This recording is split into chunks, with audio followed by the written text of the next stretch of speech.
I got started with woodworking because I looked at the price of furniture. When I first moved here, I didn't have any furniture, and so I needed furniture. And I looked at furniture and I was like, I could probably make that for cheaper. And that's how I got started, basically. I've been coming to the makerspace here to do my woodworking so that I can have the space and the tools, because when I first started doing woodworking, I lived in an apartment without any sort of outdoor area of my own. And so this was the only place that I could come outside, or well, go somewhere where I could have the space to actually do woodwork without getting my living room dusty. And also, I didn't really have any tools when I started, so this gave me the opportunity to use the tools that I needed. I went to school as a mechanical engineer, but right now I'm working at the Los Alamos National Laboratory in doing stuff with computers. I first found out about the Los Alamos Makerspace before I even moved here, because when I was thinking of moving here, I was looking at what was in Los Alamos, and I was already using a makerspace in Phoenix for 3D printing and vinyl cutting. And then, so when I was moving here to Los Alamos, I wanted to see if there was a makerspace in Los Alamos, and found it on the internet. I think actually through Google Maps, because just kind of, driving around town on Google Maps, and saw that it was that the Los Alamos had the Los Alamos Makerspace. I obviously took art class in school because I feel like most people that was a requirement when they were younger. I did enjoy doing drawing and other stuff, and I've continued to do drawing and other artwork somewhat, but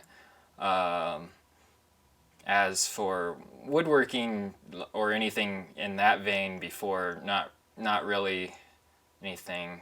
I spend like quite a bit of time doing extensive research on like ideas of what other people have done in similar veins, and then once I have like an idea of what I want to do, then I start figuring out exactly how everything fits together, and various methods for accomplishing what I want to do, and then once I have a plan or design of how everything fits together and how it all should work, then I do like more detailed research on like how I want to finish it, or how I want to any embellishment or anything small detail wise. Done another project that was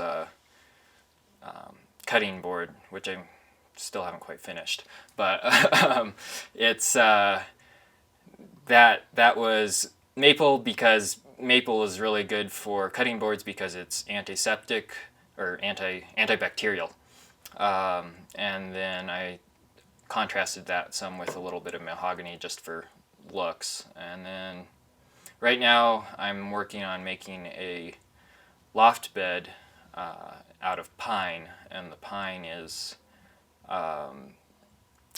I'm using pine because it's cheap, for one thing, because it's a lot of wood that I'm having to use for that, and then it's also very very sturdy though, because pine is wood is used for construction of buildings and stuff, so it's very good for if you need to build like essentially a platform. And it's also cheap, because otherwise it would cost quite a bit to actually build a loft bed out of more expensive woods. So this, I made it out of maple. The frame I was made out of maple, and then which I made here in the makerspace, and it's got miter joints, and then it has walnut splines, and to hold it more structurally. And it's inside of it, it's made out of poster board essentially that I cut by hand with a X-Acto knife. And then on the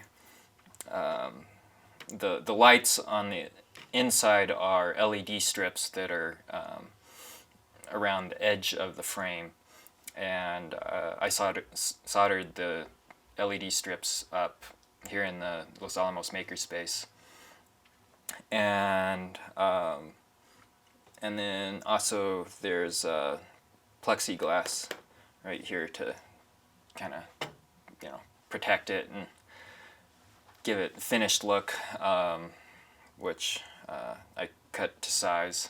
The mountains in the background, or rocks, or whatever you want to call them, are I based them off of the Karsk Mountains in China, because I don't know, I've always thought that they look very cool, and my part of my family comes from there. My great-grandparents come from there. The style of the cutting I kind of based off of also Chinese paper cut art, because I've also always thought that that was pretty cool. And then I used to do wushu, which is a type of kung fu, and I don't know, just looks cool. I use a lot of the tools here. I use the miter saw here because it's a very useful tool. And then I also use the table saw and the jointer and the belt sander and the band saw. And then also there's a router here, which I used extensively when making my table. And there's a lot of other little hand tools and various other smaller stuff that I use a lot too. So this is a coffee table that I made out of a stump. This was actually my first project, and I got the stump for free in Española, and I'm not sure what type of wood it is. It is about 5 feet by 3 feet, kind of, length and width. Height-wise, it's 30, no, not 30, 20 some inches, I forget. Between 20 and 30 inches tall. And it's, yeah, so I had to flatten both sides of it. It's actually got the roots facing up, so the roots are supporting the glass, and I had to flatten it down. I used a router and a jig that I made in order to get a flat surface, and actually used a chainsaw to get it initially semi-flat. Actually the chainsaw I borrowed from somebody here at the makerspace that is just another member here. So people, if you talk to the people here, they're very helpful with any projects or anything. And so I initially got it flat with a chainsaw, and then I made a jig that I used to make sure that the router stayed level and flat, and then I just went back and forth tons of times with that, and it's a very, very slow process, that.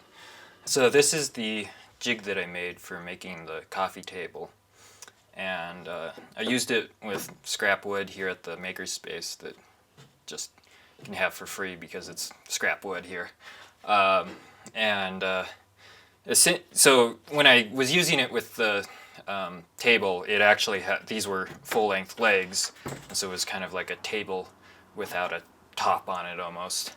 And so then the stump fit right in the center, and then this is the sled, and it slides back and forth, and then you can run the router back and forth, and then you get mostly a flat